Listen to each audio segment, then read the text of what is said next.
Buuin natin itong Mandalorian and Grogu model kit mula sa Blockies. Actually, ano bang basa dito? Blockies?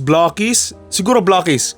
Yun, ang ganda oh. To kasi nga nakita ko to online and ang ganda nga ng figure. So nung nakita ko nga to sa Toy Kingdom, binili ko na. Kami ko nang nabibiling mga figures or something mula sa Mandalorian and Grogu kasi cute na cute ako sa kanilang dalawa eh. Ang astig na nga ni Mandalorian, ang cute pa ni Grogu. So alam mo yun, ang ganda na ng combination. Kahalaga pala to by the way ng 1,699.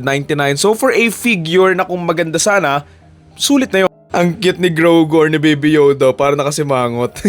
I know may pangalan talaga siya. Ayan, si Din Djarin. Pero ayun nga, mas okay ng Mandalorian yung tawag ko sa kanya. Ang hirap basahin eh. First time ko lang magbubuo ng Blockies or Blockies. So hindi ko sure kung magiging madali ba yung mga pagtanggal-tanggal at pagkabit-kabit. Pero let's see. Sana madali lang. 1, 2, 3, 4, 5, 6, 7. Honestly, medyo nakaka-overwhelmed yung dami niya na medyo kinakabahan ako na baka mamaya mahirapan ako eh. Time check, 3:28 na. So hopefully matapos ako dito by 4 or 4:30. Let's see, ang hirap. Paano yan? Ang dami. Para pagkakasunod-sunod dito, may numbering ba to? Ay oo, A1, A2, A3, A. Hanapin natin yung A1. You treat me like a rose.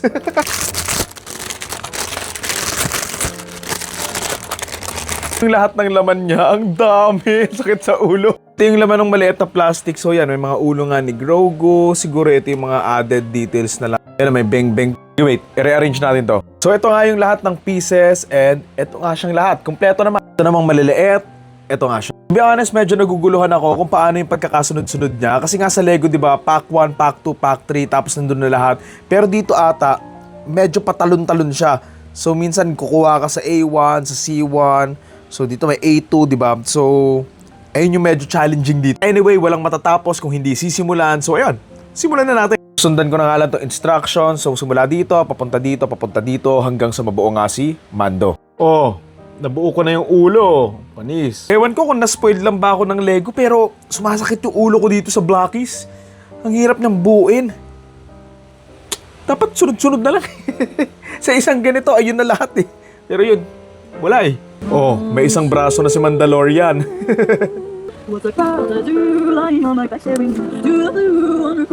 Hihihi, dalawa na. Aking bulsa ang kakapon ay naroon pa rin sa malayo. Para isang panaginip ang muling mapagbigyan. Tayo'y muling magkasama. Ang dati ay baliwala. Meron na tayong paa ni Mandalorian, no? Parang ano pa to ah? Rusty Lopez o E.T. Para isang panaginip ang muling mapagbigyan. Tayo'y muling magkasama. Ang dati ay baliwala. Yun, no? Bang, bang. Oh. Ito yung bewang. Di ba na yung tanggal? Ay, malapit-lapit na akong matapos. Konti na lang. Itong part na lang. Tapos, feeling ko, tapos na akong yung mga nagawa ko so far. Yung bewang nga ni Mandalorian. Ano to? Ano to? Puwet? Ano ba to? Bag? Hindi ko alam. Ito yung isa niyang binte. Dalawa niyang braso. Yung katawan niya. And syempre, yung ulo nga niya. Medyo mahirap siya noong una pero nakakasanayan ko na yung palipat-lipat, balik-balik-balik. Pero yun, nakakapagod pa rin. Mas madali pa rin yung Lego pero fun din naman tong buuin. Tsaka hindi ko nga namalayan. Matatapos na ako eh. Okay, ito nga yung nasa picture and ito na nga yung mga nabuo ko. Kawawa oh. Tuloy-tuloy yung katawan. Tama nga ako. Tiyan nga niya yun. Time check, 4:23 na. Feeling ko matatapos ako dito around 4:40 or 4:45 pero sana hindi umabot ng 5. So let's go.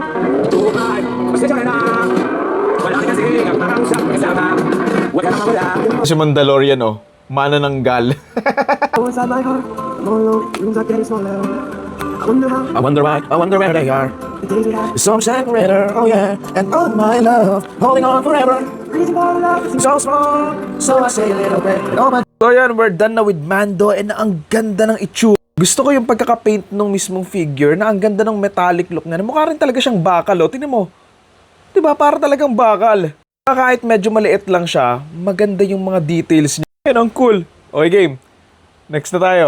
So I say a little prayer, and all my dreams will take me there, where the skies are blue, see you once again.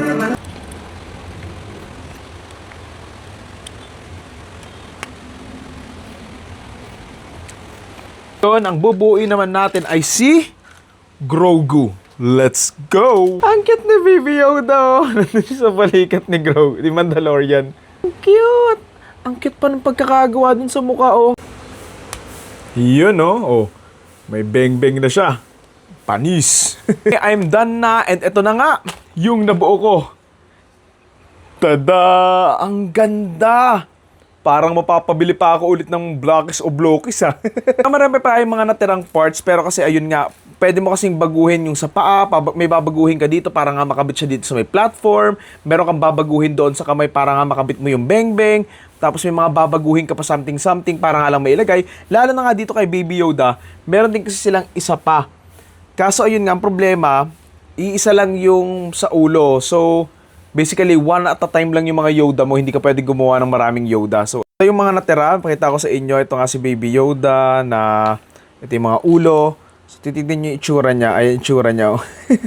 Tapos, ito yung isa. Ayan.